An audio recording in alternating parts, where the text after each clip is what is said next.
မြတ်စွာဘုရားရှင်ဟာနမောတတ္တသုံးချိန်ဖြင့်ဘုရားချက်ကိုကြောပါမယ်နမောတတ္တဘဂဝတောအရဟတောသမ္မာသမ္ဗုဒ္ဓတ္တနမောတတ္တဘဂဝတောအရဟတောသမ္မာသမ္ဗုဒ္ဓတ္တနမောတတ္တဘဂဝတောအရဟတောသမ္မာသမ္ဗုဒ္ဓတ္တဟုတ်ကဲ့ပါဗိဓမာတရားတော်တွေကိုပို့ချမယ်လို့ဆိုတဲ့နေရာမှာပို့ချသွားမယ်နေ့စနစ်ကတော့ကျွန်မဗိဓမာတရားတော်ကိုအသေးစိတ်ဗိဓမာတရားတော်နဲ့ပတ်သက်ပြီးတော့ပေါ့နော်အနုစိတ်တော့ပို့ချသွားမယ်သင်တန်းလေးမဟုတ်ပါဘူးတကယ်တရားတော်မှာလိုအပ်နေတဲ့တရားတော်မှာသိရမယ့်အချက်တွေကိုလိုရင်းတူရှင်းထိထိရောက်ရောက်နဲ့အဓိက point တွေကိုပဲသင်ကြားသွားမှာပါအသေးစိတ်လေးလာသိယူခြင်းနဲ့ဆိုရင်တော့အသေးစိတ်တက်မြောက်အောင်သင်ကြားထားတဲ့ဆရာကြီးဆရာမကြီးတွေအများကြီးရှိတဲ့အတွက်အဲ့ဒီကနေလေးလာသိယူနိုင်ပါတယ်ကျွန်မတော့နာယူတဲ့လူတွေအချိန်တူအတွင်းမှာသိရမယ့်တရားတွေကိုအလွယ်တကူထိထိရောက်ရောက်တန်းပြီးတော့သိသွားမယ့်နည်းလေးနဲ့ပို့ချသွားမှာဖြစ်ပါတယ်ရှင်အဲ့တော့အဘိဓမ္မာတရားလို့ပြောလိုက်လို့ရှိရင်ကျွန်မတို့တွေဒီနေ့သင်မဲ့အဘိဓမ္မာတရားမှာအဘိဓမ္မာကိုသင်ဖို့အတွက်မသင်ခင်မှာအဘိဓမ္မာရဲ့အဓိပ္ပာယ်အဘိဓမ္မာတရား၅ပါးနောက်အဘိဓမ္မာကိုသင်ကြားသင်ယူရတဲ့အကျိုးကျေးဇူးတွေအဘိဓမ္မထသင်္ဃာကျမ်းနဲ့သင်ယူကိုယ်ပိုင်ဆိုတဲ့အခန်းကဏ္ဍ၄ခုကိုစတင်ပြီးတော့ဆွေးနွေးသင်ကြားသွားမှာဖြစ်ပါတယ်ပထမဦးစွာအဘိဓမ္မာရဲ့အဓိပ္ပာယ်ကိုစတင်ရှင်းပါမယ်ကျွန်မပြင်ခံထားတဲ့အတိုင်းလိုရင်းတူရှင်း point တွေကိုသာသင်ကြားသွားမှာဖြစ်ပါတယ်ရှင်အဲ့တော့အဘိဓမ္မာမှာပုံနှစ်ခုတွဲထားပါတယ်အဘိဆိုတဲ့ပုတ်ရဲ့ဓမ္မာဆိုတဲ့ပုတ်ရဲ့အဘိဆိုတာတာလွန်နဲ့ထူးဆန်းတဲ့ဘာတွေတာလွန်နေရလဲဆိုတော့ပိဋကတ်၃ခုမှာရှိတဲ့တရားအရေးအတွက်တွေထဲမှာအဘိဓမ္မာပိဋကတ်ကတရားအရေးအတွက်တွေတာလွန်နေတာဘာတွေထူးဆန်းနေရလဲလို့ပြောရင်ဟောကြားဖို့ထူးဆန်းနေတာဒါကြောင့်အဘိဓမ္မာတရားလို့ပြောရင်ပုံနှစ်ခုအဘိတာလွန်သောထူးဆန်းသောတရားရည်အတွက်တွေတာလွန်နေတယ်ဟောကြားဖို့နေထူးဆန်းနေတယ်ဓမ္မာဆိုတာတရားဒါဆိုရင်ပုံနှစ်ခုကိုပြန်ပေါင်းရင်အဓိပ္ပာယ်ကအဘိဓမ္မာဆိုတာတာလွန်ထူးဆန်းသောတရားလို့အဓိပ္ပာယ်ရပါတယ်အဲ့တော့တာလွန်ထူးဆန်းပုံလေးကိုပိဋကတ်၃ပုံနဲ့ဥပမာပေးပြီးပြပါမယ်သုတ်တန္တပိဋကတ်ဓမ္မခန္ဓာပေါင်း2100ရှိပါတယ်ဝီနီးပိဋကတ်မှာဓမ္မခန္ဓာပေါင်း2100ရှိပါတယ်အဘိဓမ္မာပိဋကတ်မှာဓမ္မခန္ဓာပေါင်း4200ရှိပါတယ်ဒါဆိုရင်ဓမ္မဆိုတာတရားခန္ဓာဆိုတာအစုအပေါင်းတရားအပုပ်ရည်အစုအပေါင်းအရေးအတွက်အားဖြင့်ကြည့်ရင်သုတ်တန်နဲ့ဝီနီးမှာရှိတဲ့အရေးအတွက်ထက်ဘိဓမ္မာရဲ့အရေးအတွက်ကနှစ်ဆတောင်တာလွန်နေတဲ့အတွက်အဘိတာလွန်သောဆိုတဲ့အဓိပ္ပာယ်လေးကိုယူထားတာပါဒါကြောင့်တရားအရေးအတွက်လို့ပြောတယ်ဓမ္မခန္ဓာပေါင်း8400ထဲမှာအဘိဓမ္မာပိဋကတ်ဓမ္မခန္ဓာက4200လောက်ရှိလို့ကျမတို့ကတာလွန်သောဆိုတာအရေးအတွက်တာလွန်တာကိုပြောတာပါနောက်ဟောကြားတဲ့နေရာထူးခြားနေလို့တာလွန်ထူးဆန်းသောဆိုတဲ့အဓိပ္ပာယ်လေးကိုယူလိုက်တာပါပိဋကတ်၃ပုံမှာသုတ်တန်ကိုသုတ်တန်နည်းနဲ့ဟောတယ်ဟလာတခြားတရားတော်တွေကိုဝီနီးကိုဆိုဝီနီးတိုင်းပြဆိုတယ်ပိဋကမာတရားတော်မှာတော့သုတ်တန်နည်းကိုဟောတဲ့နည်းနဲ့လည်းပိဋကမာကိုဟောတယ်ပိဋကမာကိုဟောရမယ့်နည်းနဲ့လည်းဟောတယ်ပြီးတော့အမေးပြီနည်းနဲ့လည်းဟောတဲ့အတွက်ဟောကြားတဲ့နည်းဟာသူများတဲ့ထူးခြားနေလို့တာလွန်သောထူးဆန်းသောလို့ဆိုလိုတာပါဒါဆိုရင်အဘိဓမ္မာဆိုတာတရားရည်တော်တွေတာလွန်ပြီးတော့ဟောကြားပုံတွေထူးဆန်းနေသောတရားတော်လို့ကျမတို့ကနားလည်ထားအောင်မှာဖြစ်ပါတယ်ဘိဓမ္မာကိုမသိယူခင်မှာတော့ဘိဓမ္မာရဲ့သမိုင်းကိုတော့အနည်းဆုံးအချင်းလေးတော့ဖွင့်ဆိုပြီးတော့ရှင်းလင်းပြပါမယ်အကျယ်တဝင့်သိလို့ရင်တော့တခြားကျမ်းဂန်တွေမှာလေ့လာသိယူနိုင်ပါတယ်အဲ့တော့ဘိဓမ္မာတရားသမိုင်းအကျဉ်းကိုပြောမယ်ဆိုရင်တော့ဘိဓမ္မာတရားလို့စတင်ပြီးတော့မြတ်စွာဘုရားကဆင်ခြင်တော်မူခဲ့တဲ့နေရာလေးကိုစအောင်မှာဖြစ်ပါတယ်ဘုရားဖြစ်ခဲ့တဲ့တတ္တဌာနခုနဌာနသမိုင်းကြောင်းလေးကိုအနည်းလေးပြန်ပြီးတော့ပြောပါမယ်မြတ်စွာဘုရားရှင်ဟာဗုဒ္ဓဂယာရဲ့ဘောဓိပင်နဲ့ရွှေပလင်အောင်မှာဘုရားအဖြစ်ကိုရတယ် ဘုရားဖြစ်ကိုရရှိပြီးတဲ့နေ့ကနေစပြီးတော့နောက်တစ်နေ့9ရက်တိတိမှာပထမတတ္တဟာဖြစ်နေထက်ဝက်ခွဲခွေနေတော်မူခဲ့တယ်အဲ့တော့အယိုးရှင်းဆုံးပြောရရင်ဘုရားဖြစ်ကိုရပြီးတဲ့နောက်မှာ49ရက်တိတိ9ရက်နဲ့9ဌာနမှာ9ရက်စီဂိမ်းဝတ်ဆံပယ်ခဲ့တယ်သူ့နီးနဲ့သူ့ရဲ့လမ်းကြောင်းလေးနဲ့ဂိမ်းဝတ်ဆံပယ်တဲ့နေရာမှာဗိဓမာကိုဂိမ်းဝတ်ဆံပယ်ပြီးတော့ဆင်ကျင်ခဲ့တဲ့နေရာကတော့စရုဒ္ဓမြောက်9ရက်တရင်သုံးတော်မူတဲ့ယရနာဂရ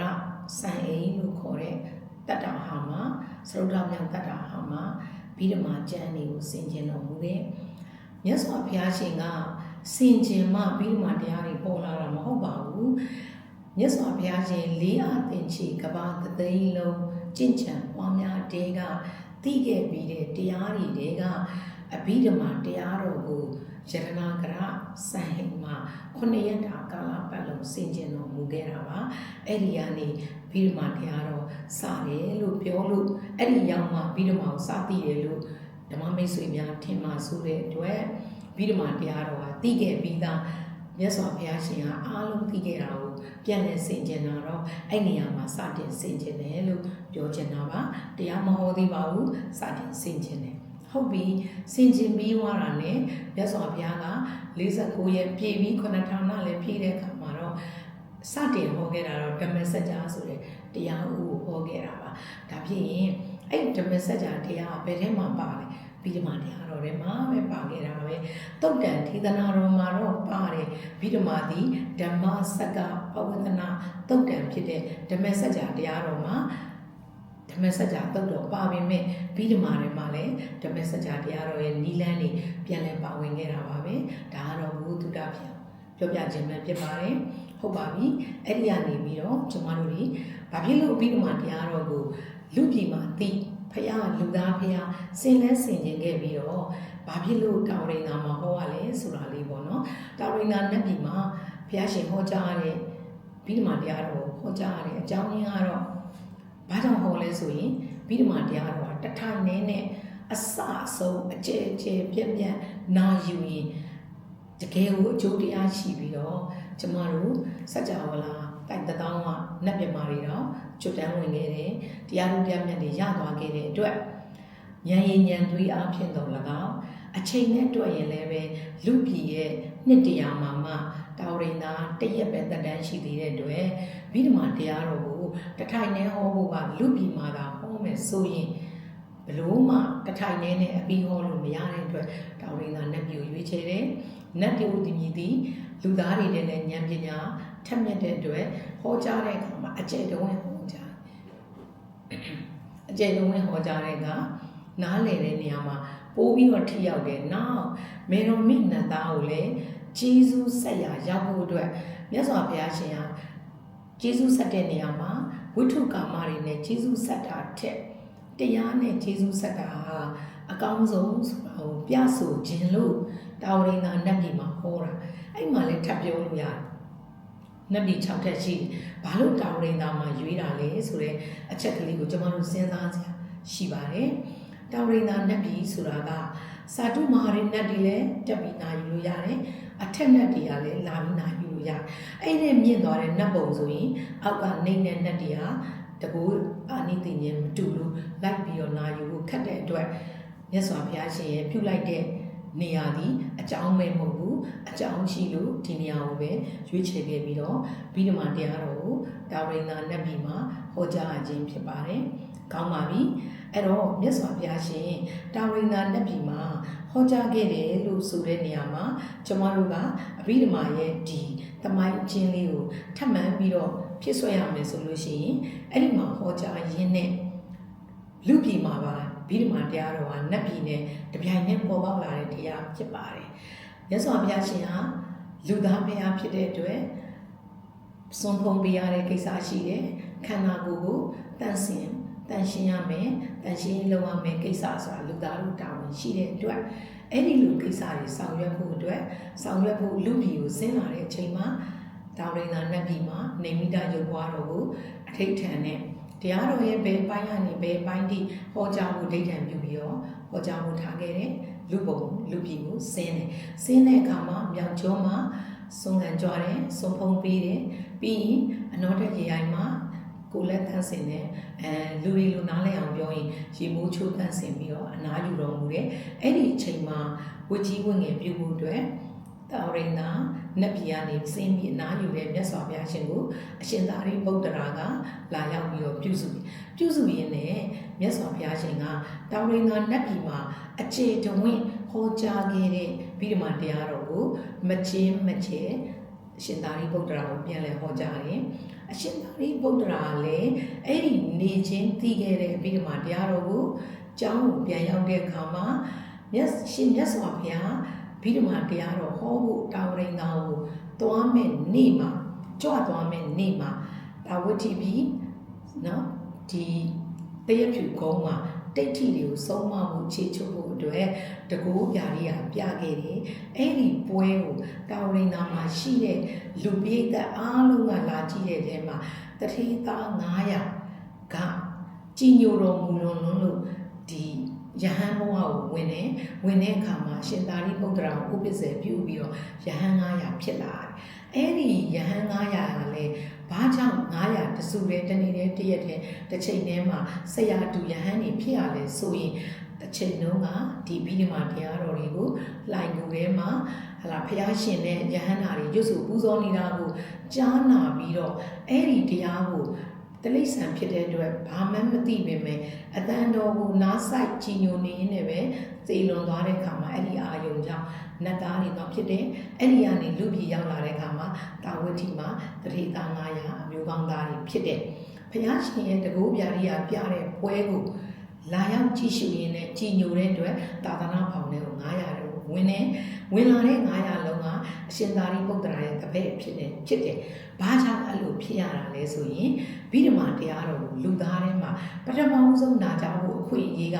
ဒီ900မှာရှိနေတဲ့အတွက်အကြောင်းတွေကကြိုတင်ပြီးတော့ဒီအကြောင်းတွေအကျိုးတွေကချိတ်ဆက်နေတာဖြစ်ပါတယ်။ဒါကြောင့်ဘုရားရှင်စီကနာယူခဲ့တဲ့ဒီဗိဓမာတရားတော်တွေရဲ့မကြေဘူး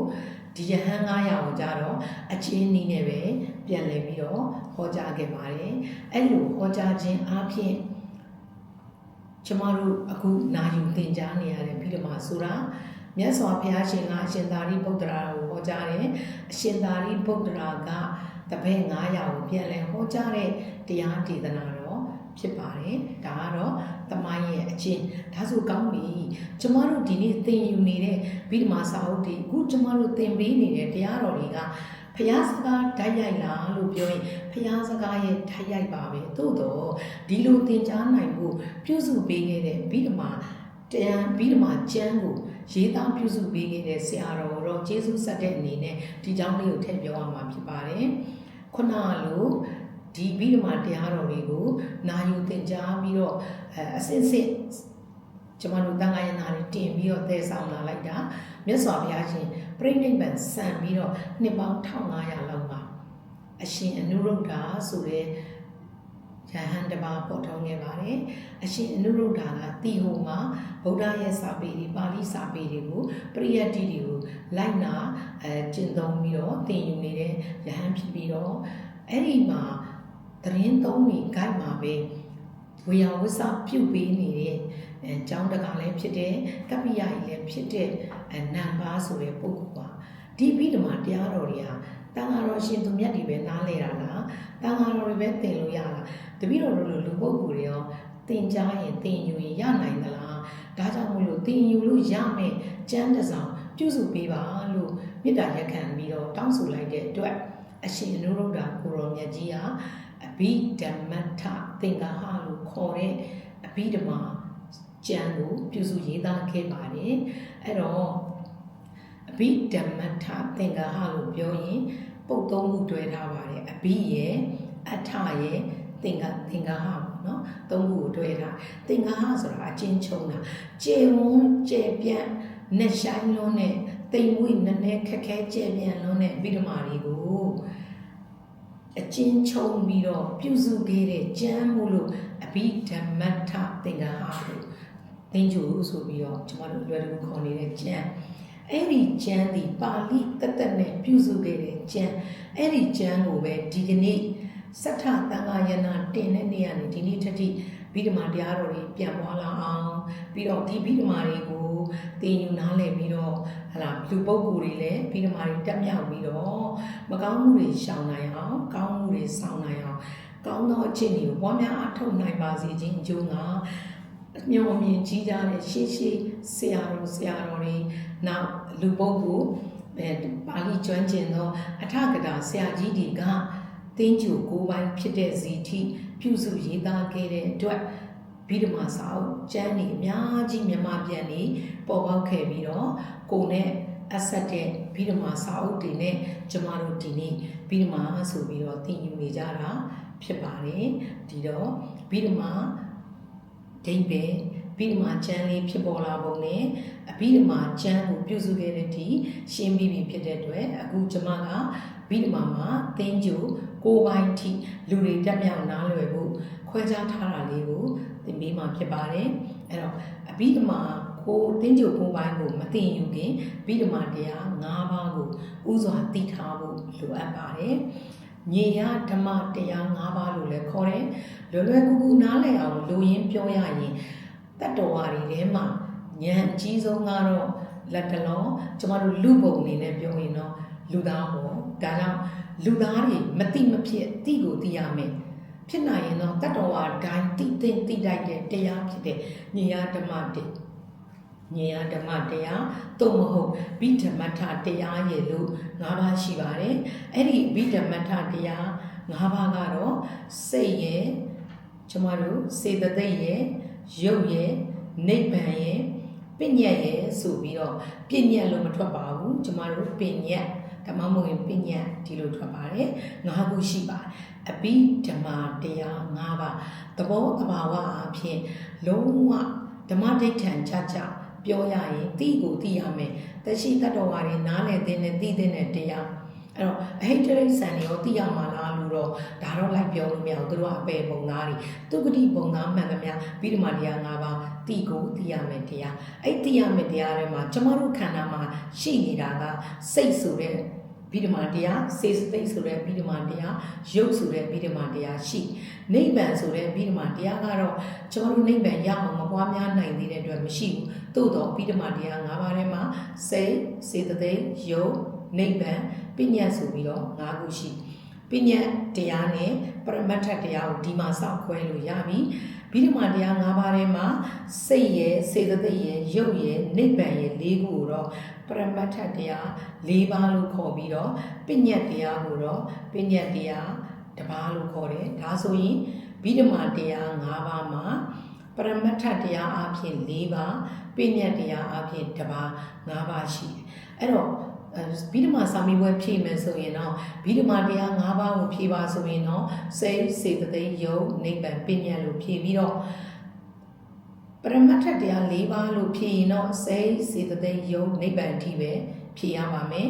သို့မဟုတ်စာဖြည့်မဲ့ပုဂ္ဂိုလ်မှာရှိမဲ့ဗိဓမာတရားလို့မေးခဲ့ရင်တော့စိတ်စေတသိက်ယုတ်ပညတ်၄ခုဖြည့်ရပါမယ်တကယ်လို့စာဖြည့်သူမှာရှိတဲ့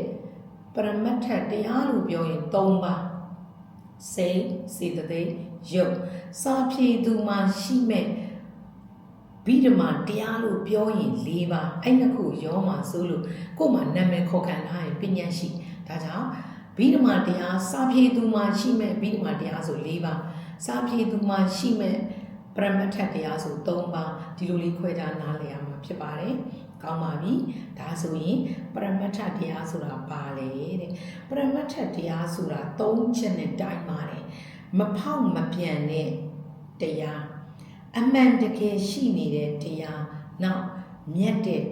တရား၃ချက်နဲ့တိုင်းတယ်မဖောက်မပြန်မှန်ကန်တယ်ပြီးတော့တကယ်ရှိတယ်မဖောက်ပြန်ဘူးဆိုတာဗိဓမာထဲမှာပါဝင်နေတဲ့တရားတွေက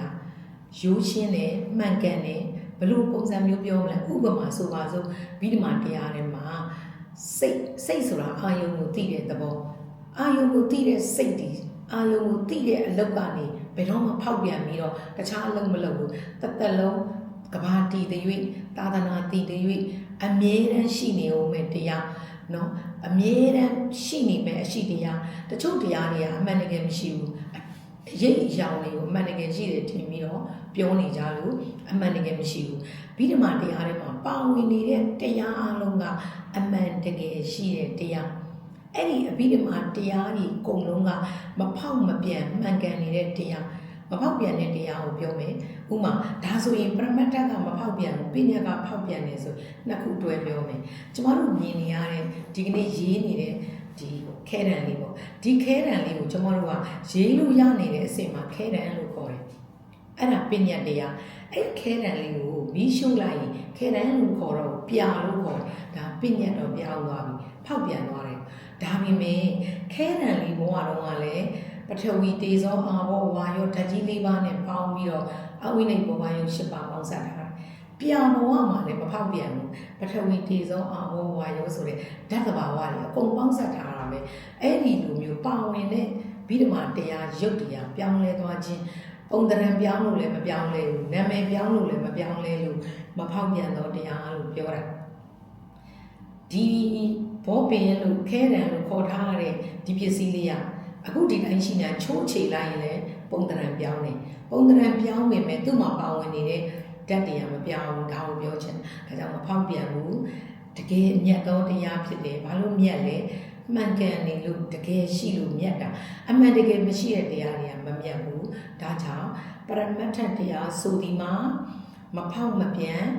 သောတရားမှန်ကန်တဲ့မှန်သောတရားအမှန်တကယ်ရှိသောတရားကိုပရမတ္ထတရားလို့ခေါ်တယ်ပညာတရားဆိုတာဖောက်ပြန်နေတကယ်မရှိဘူးပြီးတော့အဲ့ဒီလိုဖောက်ပြန်နေလို့တကယ်မရှိတဲ့တရားတွေမို့လို့မြတ်တဲ့တရားတွေမှာမပါဘူးဒါကတော့ပရမတ္ထတရားနဲ့ပညာတရားကိုခွဲခြားနားလည်ဖို့အတွက်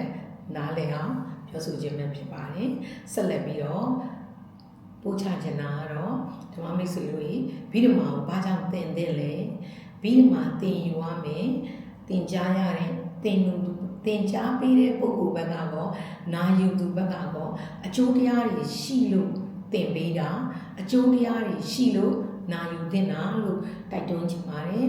ဆိုဒီဗိဓမာနာအကျိုးရှိရလို့ပြောတာမဟုတ်ဘူးအခုပြောမဲ့ပေတံလေးတွေနဲ့တိုက်ကြည့်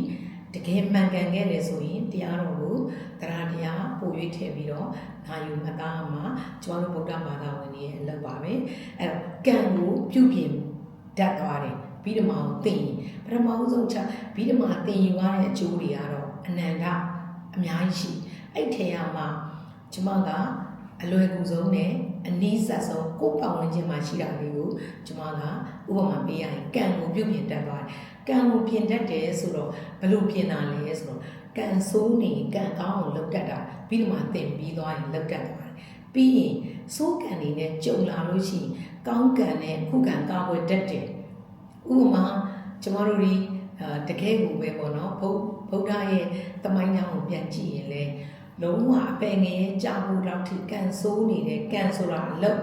အဲ့ဒီလိုအလုပ်တွေကိုလုပ်နေရနေဖះနဲ့တွေ့တယ်တရားတော်ကိုနာကြားပြီးတဲ့အခါမှာအဲ့ဒီဟာတွေကိုဆွတ်လွတ်ပြီးတော့ယဟန်ရဲ့သိပြုတ်သွားပြီးတော့အရဟတမအရဟတဘုရားရောက်သွားတာကံကိုပြင်တတ်လို့ကံကိုပြင်တတ်ဖို့အတွက်တရားတော်ကိုသိထားဖို့လိုတယ်ဒါကြောင့်ဗိဓမာကိုနာယူပြီးသင်ယူပြီးမကောင်းတဲ့ကံတွေကိုကောင်းအောင်ပြင်တတ်လို့ကံကိုပြုပြင်တတ်သွားတယ်လို့ပြောတာနောက်တစ်ခုကတော့တရားစာပေတွေကိုဖတ်တယ်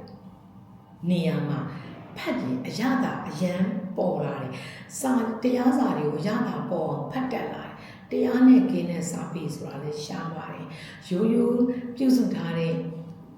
လောကရဲ့လောကီစာပေတွေတောင်တရားရဲ့အနှစ်တွေအများကြီးပါဝင်နေတယ်တခြင်းစာသားလေးကိုနားထောင်ရင်လည်းတရားရဲ့အနှစ်သာရတွေအများကြီးပါဝင်နေတာအဲ့တော့ဗိဓမာကိုတတ်ထားမိပြီဗိဓမာသိပြီဆိုလို့ရှိရင်တရားစာပေတွေကိုဖတ်ရင်အရသာအယံပေါ်တယ်ဆိုတာဥပမာလေးနဲ့ထပ်ရှင်းပါမယ်ဥပမာဆိုကြပါစို့ဒီပေါ့နော်တမထဘာဝနာကိုအားထုတ်လိုက်ခြင်းအပြင်စာထဲမှာရေးထားတာကိုပြောတာနိဝရဏတရားတွေ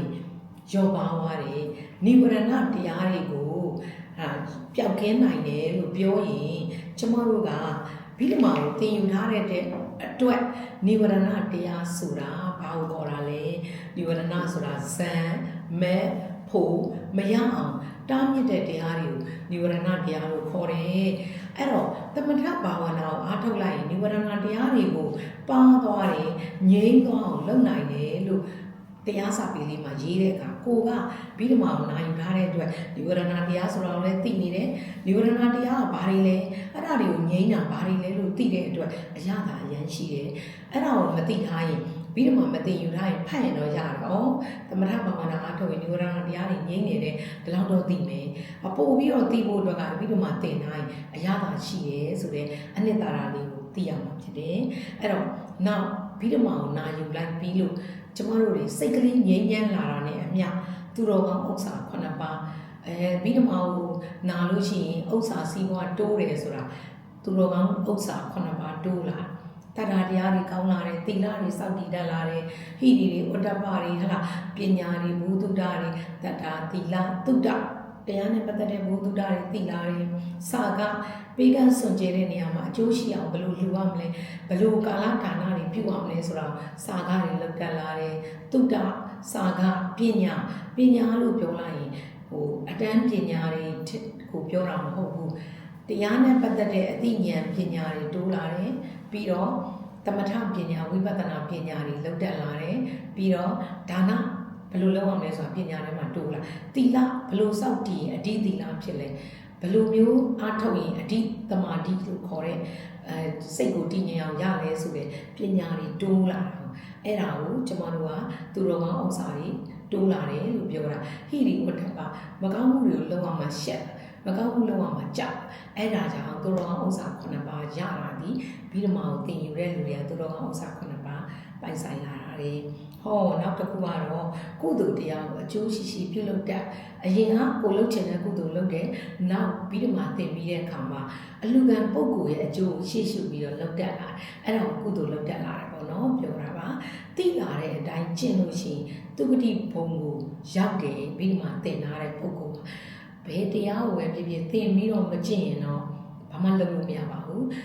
ဆေးရယောဂပျောက်မှန်းသိတယ်မတောက်ရင်မပျောက်တယ်လို့ပဲဗိဓမာကိုသင်ပြီးတော့သင်တဲ့အတိုင်းသိသလောက်ကျင့်ခဲ့သည်ရှိတော့သူဂတိဘုံကိုရောက်တယ်ဆိုတော့တရားကျင့်တိုင်းရောက်သလားဆိုတော့ဆိုလိုချင်တာက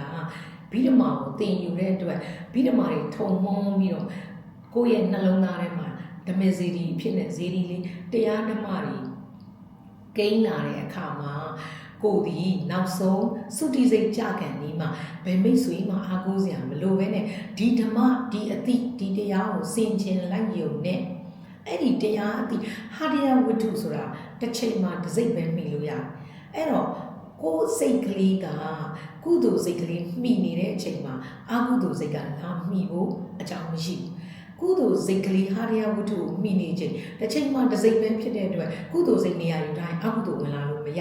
ဗိဓမာတွေကိုသင်ယူထားတဲ့နာကြားထားတဲ့သုတိစိတ်ကြခံဒီမှာကုသိုလ်စိတ်ကလေးနှလုံးသားမှာထည့်ရသွားရင်အကုသိုလ်စိတ်ဝင်မလာတဲ့အတွက်သုတိစိတ်ကြတဲ့အချိန်မှာအကုသိုလ်ကင်းနေကိလေသာဝင်မလာမှတော့တေချာပေါင်းသုဂတိဘုံကိုရောက်နိုင်တယ်ဒါကိုဗိဓမာသင်ယူခြင်းအပြင်သုဂတိဘုံကိုရောက်နိုင်တယ်လို့ပြောတာပါဓာတ်ရိုက်ရောက်တာမဟုတ်ဘူးနှလုံးသွင်းတတ်ရင်ရောက်မယ်ဒီလိုဆိုလိုတာပါကဲကောင်းပါပြီဒါဖြင့်မက်ဖို့နိဗ္ဗာန်မရဘူးလားလို့ပြောရင်လက်တလောတော့သုဂတိဘုံကိုရောက်တဲ့အထိဗိဓမာကျေးဇူးပြုပြီးပြီမဟုတ်ဘူးပါရမီသိရင်းခဲ့တယ်လို့ဆိုရင်တော့ဒီဘဝဒီခန္ဓာမှာပဲဗိဓမာတရားထဲမှာတတ္တရာစေဗိဓမာကိုသင်ယူရမယ်ဆိုရင်ကမ္မထံအားထုတ်တဲ့ကမ္မထံနေအားထုတ်နည်းအစဉ်စဉ်ပါလာပြီးအဲ့ဒီကျမ်းဂန်တွေကိုလေ့လာသင်ယူပြီးတော့ကိုယ့်ရဲ့ခန္ဓာနဲ့တိုက်ပြီးတော့သမထဘာဝနာဝိပဿနာဘာဝနာတွေကိုအားထုတ်ခဲ့မယ်ဆိုရင်တော့ပါရမီအလျောက်မဲ့ဖို့နိဗ္ဗာန်ကိုရရှိမှာဖြစ်ပါတယ်ဒါကတော့ဗိဓမာကိုသင်ကြားပေးဖို့အတွက်ကျွန်မလည်းအရင်ဆုံးလေ့လာတဲ့သင်ယူတဲ့ကျင့်ကြံပွားများရတယ်ဒီတရားတွေကိုနာယူသွားလဲဒီလိုပဲလိုက်နာကြမယ်ဆိုရင်သင်ကြားသူမှာဖြစ်ဖြစ်သင်ယူသူမှာဖြစ်ဖြစ်ရရှိမဲ့အကျိုးတွေကလောကီရောလောကုတ္တရာရောအများကြီးရနိုင်တယ်ဆိုတာလေးကိုပဏာမအနေနဲ့ကျွန်မပြောဆိုဆွေးနွေးခြင်းဖြစ်ပါတယ်အခုဆက်လက်ပြီးတော့ကျွန်မရဲ့ဆွေးနွေးသွားမယ့်ခန်းကဏ္ဍကတော့လူပုဂ္ဂိုလ်တွေတက်မြောက်နားလည်ဖို့အတွက်ဗိဓမထသင်္ဃဟကျမ်းကိုသင်္ကြန်9ပိုင်းခွဲခြားပေးခဲ့တယ်ဗိဓမာတရားကတော့9ပါးအဲ့9ပါးလုံးကိုနားလည်ဖို့ အပိုင်းပြန်ခွဲတဲ့အခါမှာကျမတို့ကသင်္ကြန်9ပိုင်းဆိုတာဖြစ်လာပါတယ်အဲ့ဒီသင်္ကြန်9ပိုင်းဆိုတာကတော့ဘာတွေလဲလို့ဆိုရင်အဆင့်အားဖြင့်3ဆင့်ခွဲပြီးတော့အပိုင်းအားဖြင့်3ပိုင်းခွဲတယ်အဲ့ဒီ3ပိုင်းထဲမှာဥစွာပထမဗိဓမာကိုတက်မြောက်နားလည်ဖို့အတွက်အဆင့်အားဖြင့်ကျမတို့3ဆင့်ခွဲခြားလိုက်ပါတယ်အဲ့ဒီ3ဆင့်ကတော့ဘာလဲဆိုရင်ပထမဆင့်ရဲ့ဒုတိယဆင့်ရဲ့တတိယဆင့်အဘိဓမ္မာပထမဆင့်ဆိုတဲ့အပိုင်းထဲမှာဘယ်တရားတွေကိုသတ်မှတ်ထားလဲဆိုရင်စိတ်ပိုင်းစေတသိက်ပိုင်းပကိန်းပိုင်းဆိုပြီးတော့သတ်မှတ်ထားတယ်စိတ်ပိုင်းဆိုတာကတတ္တဝါတိုင်းမှာမရှိမဖြစ်ရှိနေရမယ်နံတရားတွေမှာစိတ်ပါတယ်စိတ်နဲ့ရှင်တွဲဖြစ်မယ်စေတသိက်ပါတယ်အဲ့ဒီစိတ်စေတသိက်မှီပြီးဖြစ်မဲ့ရုပ်ရှိရမယ်ဒါကြောင့်အခြေခံအားဖြင့်စိတ်စေတသိက်ပကိန်းဆိုပြီးတော့အဲ့ဒီအပိုင်းလေးကိုစတင်ပြီးတော့စိတ်ရဲ့စေတသိက်ရဲ့ရောပြုံးပြီးတော့သင်သွားမယ်ပကိန်းပိုင်းအဲ့တော့ပထမဆင့်အဘိဓမ္မာကိုသင်ယူမယ်ဆိုရင်စိတ်ပိုင်းစေတသိက်ပိုင်းပကိန်းပိုင်းကိုသင်ယူရမှာဖြစ်ပါတယ်အခြေခံစိတ်ကိုလည်းသိပြီးစိတ်နဲ့အတူဖြစ်ပျက်နေတဲ့စေတသိက်ကိုလည်းသိပြီးအဲ့ဒီနှစ်ခုအတူပူးပေါင်းအလုပ်လုပ်သွားမယ်ပကိန်းပိုင်းကိုလည်းသိပြီဆိုရင်ဒုတိယဆင့်အဘိဓမ္မာမှာတော့ဝီထိပိုင်းဆိုတဲ့ကျမတို့ဒီစိတ်တွေအဲ့ဒီစိတ်ဆိုတဲ့တရားတွေစေတသိက်ဆိုတဲ့တရားတွေဟာစီကစင်ကဘလို့ဖြစ်နေတာလဲကျမတို့ကစိတ်လို့ပြောလိုက်ပေမဲ့စိတ်ဆိုတာသူတခုတည်းအလုပ်လုပ်တာမဟုတ်ဘူးသူနဲ့ရှင်တွဲပြီးတော့စိတ်တွေအများကြီးအစင်လိုက်ဖြစ်ပြနေတာတွေကိုစိတ်ရဲ့ဖြစ်စဉ်တွေကိုသင်တော့မယ်အပိုင်းဒီဝီထိပိုင်းလေးဖြစ်သွားပါတယ်အဲ့ဒီဝီထိပိုင်းလေးကိုသင်ပြီးသွားတဲ့အခါကျတော့မှကျမတို့က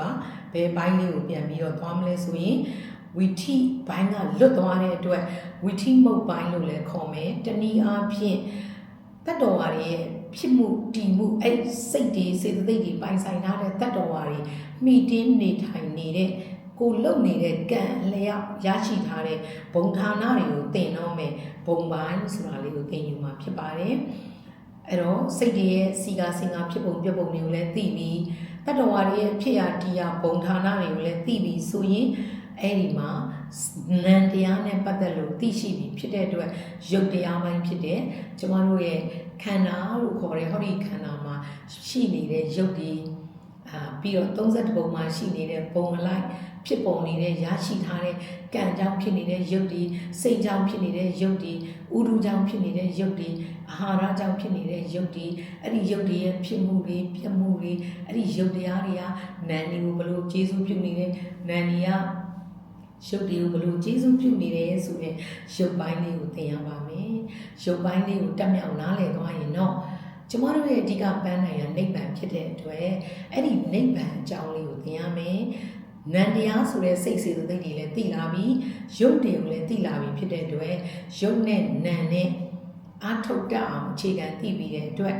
ရုပ်ပိုင်းနဲ့တွဲဆက်ပြီးတော့နိဗ္ဗာန်ဆိုတဲ့အပိုင်းလေးကိုသင်ယူရပါမယ်ဒါဆိုရင်စိတ်တွေရဲ့ဖြစ်ပုံပြပုံစီကာစင်ကာကိုသင်မဲ့ဝီထိပါပြီးတော့အဲ့ဒီဝီထိကနေလွတ်နေတဲ့စိတ်တွေကိုဆွဲထုတ်ပြီးတော့သင်မဲ့ဝီထိမုတ်သုံးမဟုတ်ပုံပါ